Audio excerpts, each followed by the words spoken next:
कैसे हैं आप सभी लोग। आई होप आप सभी लोग अच्छे होंगे और अच्छे से पढ़ाई कर रहे होंगे। भाई ये वीडियो है क्लास 10th के लिए, फिजिक्स चैप्टर है जिन बच्चों का क्लास 10th का चैप्टर नंबर 1 है लाइट चैप्टर, जो तुम्हारा मिड टर्म में आने वाला है। मिड टर्म में ये वाले चैप्टर से तुम्हें आएंगे क्वेश्चन। पूरा चैप्टर तो कोई नहीं पूछने वाला, पहले तुम्हें इस चैप्टर को पहले समझना पड़ेगा, जब जाके तुम इस चैप्टर के क्वेश्चन करने पाओगे। क्वेश्चन इनके इसके आते हैं, रे डायग्राम आते हैं, एक दो डेफिनेशन आती है, साथ ही साथ न्यूमेरिकल्स आते हैं। बस यही आएगा, तुमसे कोई पूरी एक थ्योरी पार्टिकल्स थ्योरी नहीं पूछेगा कोई भी टीचर इस चैप्टर से ज्यादा। मेन क्वेश्चन होते हैं न्यूमेरिकल्स, रे डायग्राम्स, और साथ ही साथ एक दो थ्योरी के आते हैं क्वेश्चन, या एमसीक्यू में आ सकता है या फिर 2 नंबर की कोई डेफिनेशन आ सकती है। आज तुम पूरा चैप्टर को एक बार रिवाइज करो, फिर अगली वीडियो में मैं इसी चैप्टर के इंपॉर्टेंट मिड टर्म में जो क्वेश्चन आने वाले हैं वो कराऊंगा। मैं स्टार्ट कर रहा हूं कि क्या है चैप्टर के अंदर। ऐसा देखो, सबसे पहले तो यह है कि लाइट होती क्या है। लाइट एक रोशनी है, जो तुम बोल सकते हो हिंदी में रोशनी बोलते हैं लाइट को। भाई लाइट में ना, एक लाइट के भी ना नेचर्स दो होते हैं, एक होता है वेव नेचर, एक होता है रे नेचर। तुम इतना डीप में ना जाना, रे नेचर वेव नेचर ये ज्यादा हो जाएगी बातें। तुम अभी सिर्फ लाइट के इंपॉर्टेंट चीजें पढ़ना। सबसे पहले मैं लाइट का तुम्हें बता देता हूँ कि एनसीईआरटी में फोटॉन्स नाम का कुछ पार्टिकल्स है, उसी चीजों को लाइट को बोला गया है। लाइट जो होती है बहुत इंपॉर्टेंट थिंग है हमारी जिंदगी के लिए, क्योंकि बिना लाइट के तुम कुछ देख नहीं सकते, है ना। और जो तुम बोलोगे कि जो लाइट होती है ट्रैवल करती है स्ट्रेट लाइन में, बात बहुत बढ़िया है, बात सही है, लाइट ट्रैवल करती है स्ट्रेट लाइन में। लेकिन जो हमारी जो धरती है, धरती के ऊपर से आ रही है लाइट सूरज से, तो सूरज तो ऐसे भेज रहा है लाइट, सीधी सीधी लाइट भेज रहा है। हमारी धरती है ये, धरती के अंदर जो है पार्टिकल्स है, एयर के पार्टिकल्स है, एयर के पार्टिकल से रिफ्लेक्शन होके हर जगह फैलती है लाइट, हर जगह फैलती है लाइट, इसी कारण हर जगह रोशनी होती है। और देखो देखो पूरी धरती में तो नहीं जाता ना, फौरन में जैसे यहाँ पे रात है, फौरन कई कई जगह में दिन होता है, इसलिए तो ये सब कुछ का टिका है, क्योंकि धरती भी घूम रही है हर जगह, तो इसलिए लाइट का रिफ्लेक्शन हो रहा है। ये है। सबसे पहले ये इंपॉर्टेंट थिंग हम पढ़ेंगे, रिफ्लेक्शन है क्या, मतलब रिफ्लेक्शन ऑफ लाइट है क्या। मैं रिफ्लेक्शन ऑफ लाइट की तुम्हें डेफिनेशन लिखूंगा, फिर उसको समझना। भाई मैं अपने नोट्स से पढ़ा रहा हूँ, तो ठीक है। सबसे पहले देखना भाई तुम, रिफ्लेक्शन ऑफ लाइट। राइटिंग के लिए माफी चाहेंगे।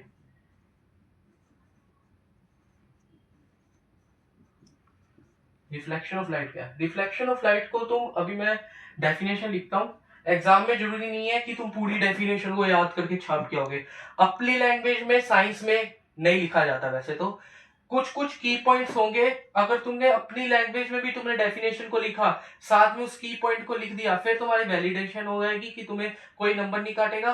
अगर तुमने सिर्फ अपनी भाषा में हर चीज लिख दी, अपने की पॉइंट्स नहीं लिखे, तो तुम्हारे नंबर कट जाएंगे। ये चीजों का ध्यान रखना।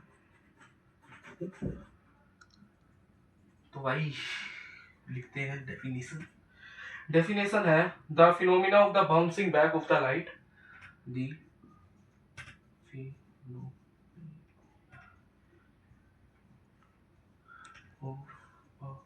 bouncing back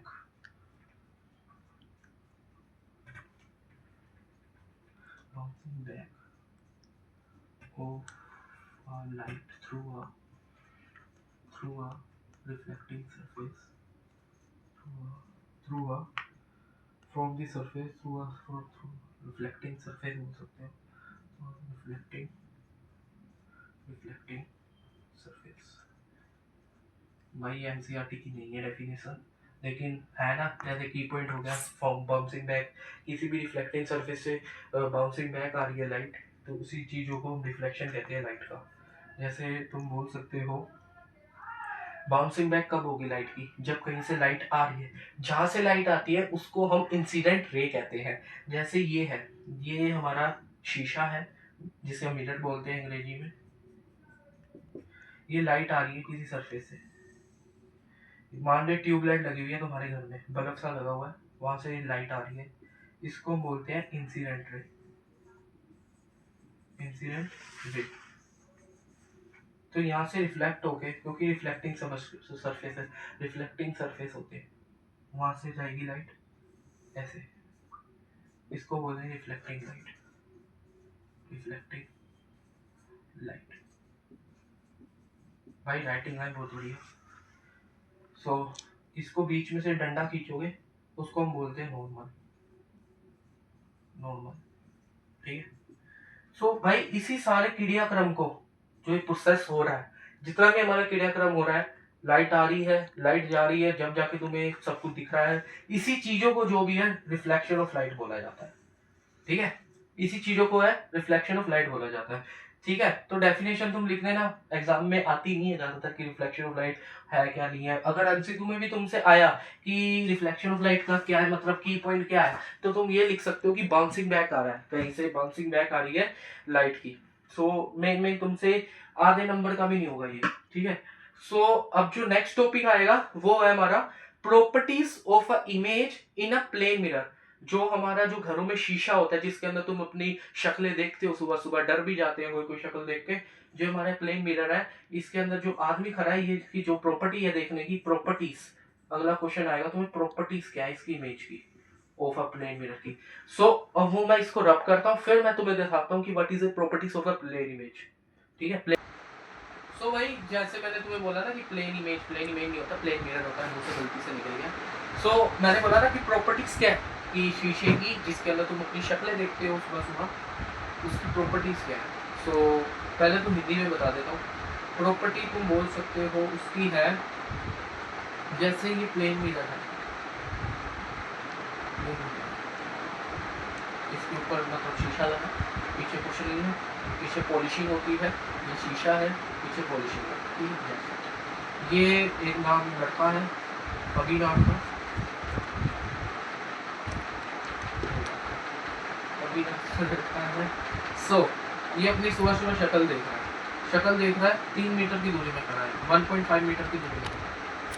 सो भाई ये अपनी शक्ल देख रहा है, तो यहाँ पे इसकी शक्ल यहाँ बनेगी 1.5 मीटर में, यहाँ बनेगी 0 इसी में ही बन जाएगी कि 1.5 मीटर दूर में बनेगी। सो जितना दूर तुम खड़े हो शीशे से, उतनी दूरी तुम्हारी इमेज बनेगी, ठीक है। सो पहला क्वेश्चन आते हैं कि कभी बार एमसीक्यू में आता है कि एक कोई पर्सन है जो 1.5 मीटर से दूरी के इमेज, उसकी ऑब्जेक्ट है वो है मिरर में दिख रहा है, तो इमेज कितनी दूरी में होगी, मतलब 1.5 मीटर की ही दूरी में होगी। सो ये भी 1.5 मीटर की दूरी में होगी। और कभी बार क्वेश्चन सेकंड आता है कि डिस्टेंस कितना हो गया, ये हमारा ऑब्जेक्ट में और मिरर में और इमेज में, सॉरी जो भी गलती है माफ करना भाई, ऑब्जेक्ट में इमेज में कितनी दूरी होगी टोटल, 1.5 मीटर ये हो गया, 1.5 मीटर ये हो गया, टोटल दूरी होगी 3 मीटर, ठीक है। कभी बार बंदा लिख लेता है 1.5 मीटर, तो उसका हो जाएगा 1.5 मीटर दूरी होगी ऑब्जेक्ट मिरर के बीच या फिर मिरर इमेज के बीच, सिंगल डिस्टेंस, ठीक है। सो पहला तुम्हें पता लग गया कि जितनी दूरी का है उतनी दूरी ही दिखाएगा। दूसरी, भाई अगर ये बंदा है कितने फीट का, 5 फीट का, 5 फीट का बंदा है, तो यहाँ पे 10 फीट का थोड़ी ना हो जाएगा, इतना थोड़ी ना हो जाएगा बंदा, इतना तो नहीं होगा ना, इतना ही दिखेगा ना जितना ये है, इतना ही होगी। सो जितना साइज है ना ऑब्जेक्ट का, उतना ही इमेज का साइज होगा, जितना ऑब्जेक्ट का साइज है उतना ही इमेज का साइज होगा। सेकंड प्रॉपर्टी ये होगी।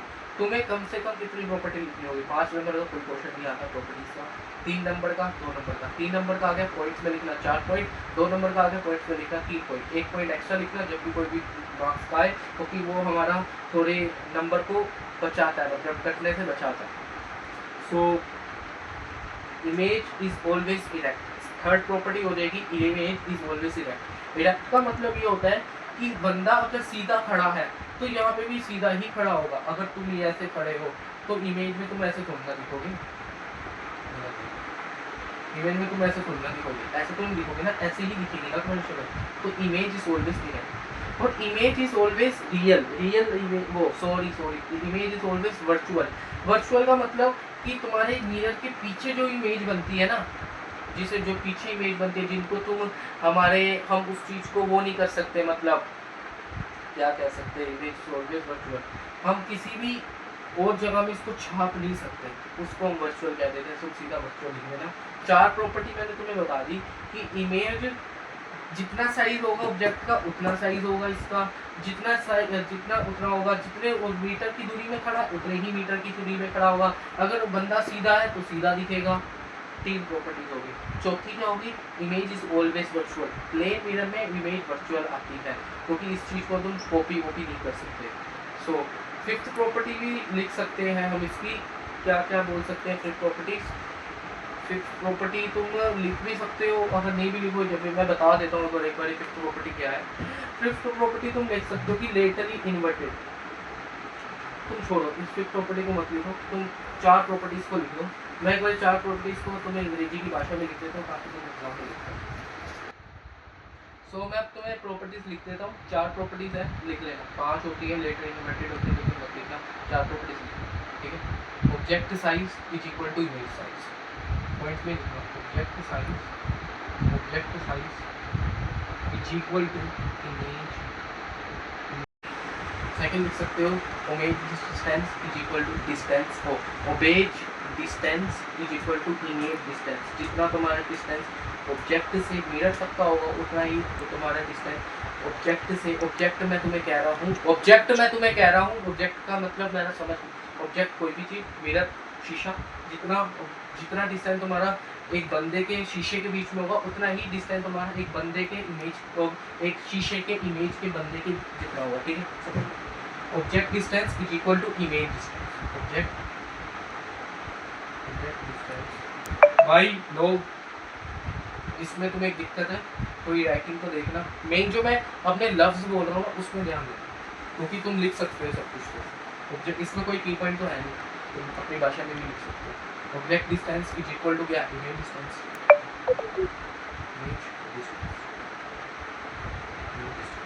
थर्ड लिख सकते हो, object image is always virtual. Image image image is always virtual। चौथी लिख सकते हो, इमेज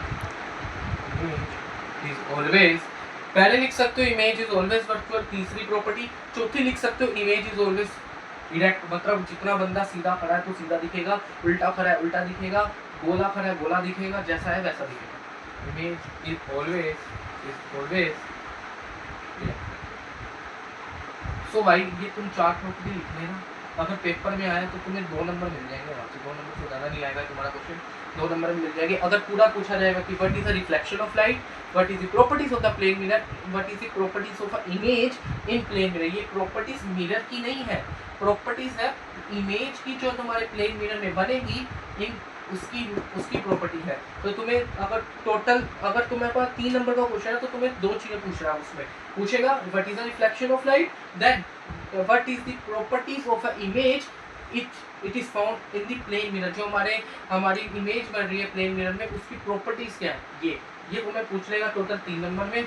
तो पहला टॉपिक तुम्हारा क्लियर हो गया प्लेन मिरर का, इससे ज़्यादा तुमसे कुछ नहीं पूछेगा, ठीक है।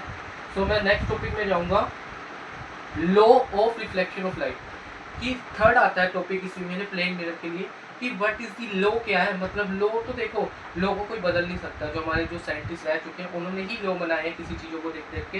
सो लॉ इसके 2 है। पहला लॉ वही है जो हम चेक देख रहे हैं भाई, हमें खुद ऑब्जर्व हो रहा है कि क्या चीज़ें है, उसी को हमने लॉ बना दिया। सो मैं पहले हिंदी में बोल दूंगा कि लॉ क्या है। देखो मैं पहले इसको रख सकता हूँ 2 सेकंड। भाई ये देखो, ये है, ये तुम्हारा शीशा है, समझ लेना शीशा है, या तुम बोल सकते हो that is reflecting surface, reflected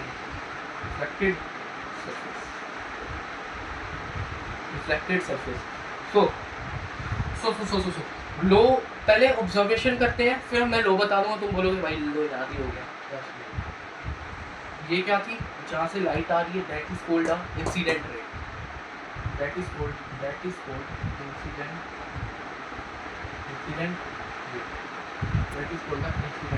ठीक है। इंसिडेंट रे है जहाँ से लाइट आ रही है, मैं लिख दूँ यहाँ पे जहाँ से लाइट समझ जाना, बाकी मैंने तो बोल ही दिया, जहाँ से मैं रब भी कर दूँगा। सो एकदम से ऐसे होगी, मैंने क्या बोला था, reflection of light, the light bouncing back of a light from the reflecting surface, it is called the reflection of light. तुम्हें पूछ लेगा, वाइवा में भी आते हैं भाई क्वेश्चन, लेकिन मिड टर्म से पहले कोई वाइवा होने नहीं वाला। सो मिड टर्म को देखो तुम। सो भाई ये कौन सी थी? रिफ्लेक्टिंग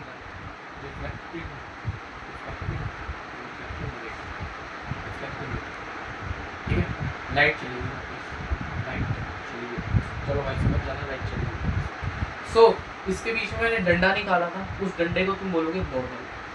भाई क्लास में डंडा डंडा that is called normal. Normal कितने डिग्री का होता है? अजीब सा क्वेश्चन है, 90 डिग्री का। ठीक है, नॉर्मल कितने डिग्री का होता है पता है ना तुम सभी को? 90 डिग्री का होता है। सो पहले हमने क्या ऑब्जर्व किया इसमें? तुम क्या ऑब्जर्व कर रहे हो? तुम दिमाग लगाओ, क्या कर रहे हो? ये है शीशा है, इंसिडेंट रे है, रिफ्लेक्टिंग रे है, नॉर्मल है, लाई on the same place.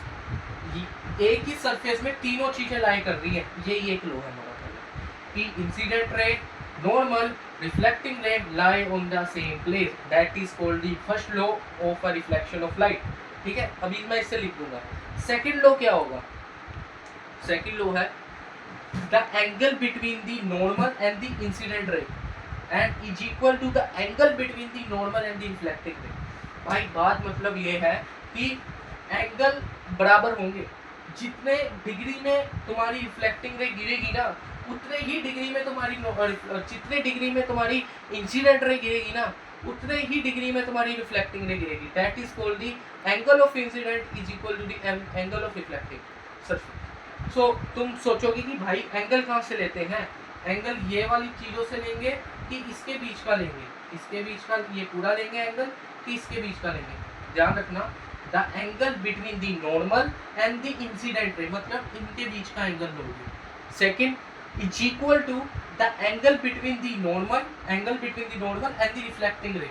Angle between the normal है ये तुम्हारा, ये तुम्हारा रिफ्लेक्टिंग रे है, दैट इज, ये दोनों तुम्हारे इक्वल होंगे। That is the second law of the reflection of light, the angle of incident is equal to the angle of reflection. ठीक है, बहुत बढ़िया।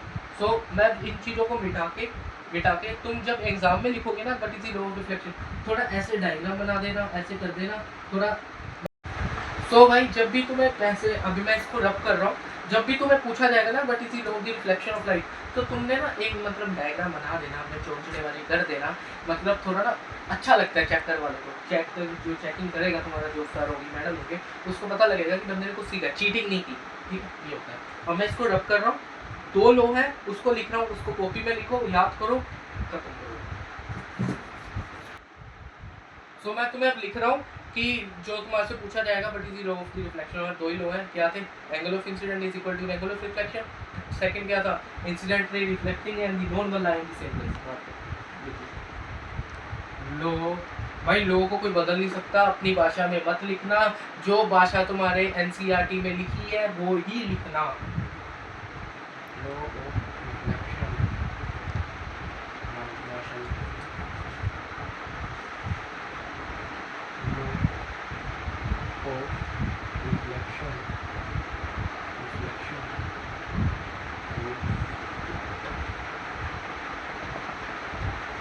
angle of incidence, is equal to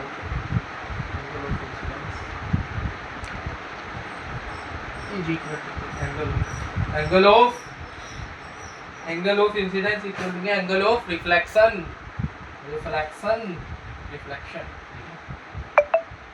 angle of incident को तुम denote करोगे angle by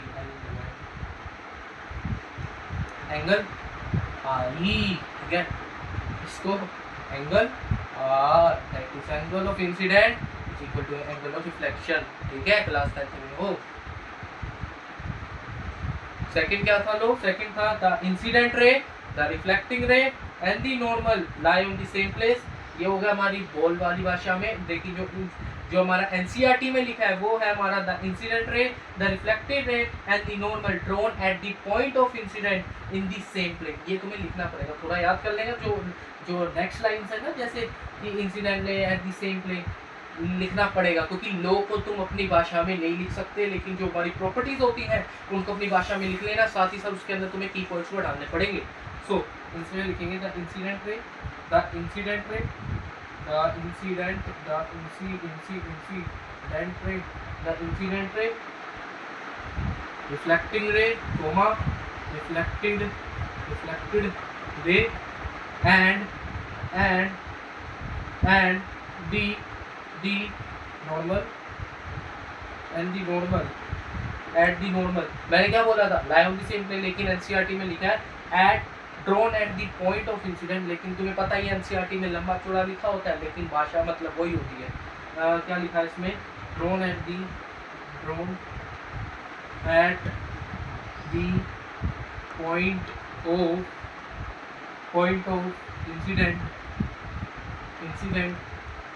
point of incident lie in the same place, बात वही आ गई, lie in the same place, lie in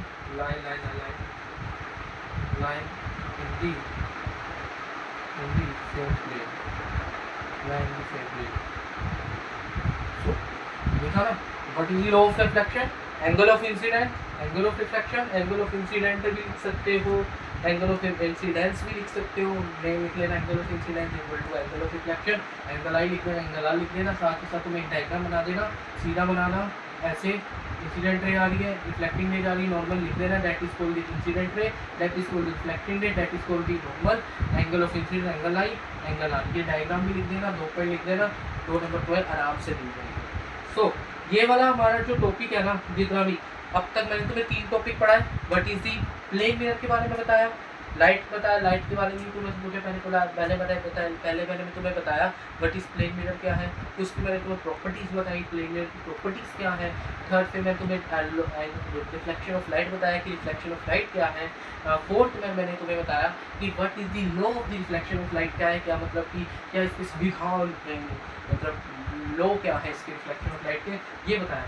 so part 1 ये वाला जो हमारा होगा, पार्ट 1 होगा कि what is the plane, introduction of the plane mirror, जिसके अंदर तुम्हें सब कुछ आ जाएगा, reflection of light, properties of the reflection of light, properties of the, देखो पार्ट 1 में तुम्हारा 3 टॉपिक क्लियर हो गए, पार्ट 1 में तुम्हारे 3 टॉपिक क्लियर हो गए, ठीक है, क्या क्या हो गए, मिरर हो गया तुम्हारा clear, that is called a plane mirror, फिर तुम्हारा हो गया प्लेन मिरर की properties of a image, properties हुई है इसकी क्लियर, प्रॉपर्टीज हुई है क्लियर, जो हमारे इसके अंदर image in plane mirror. So second topic इसमें तुम्हारा हुआ है रिफ्लेक्शन ऑफ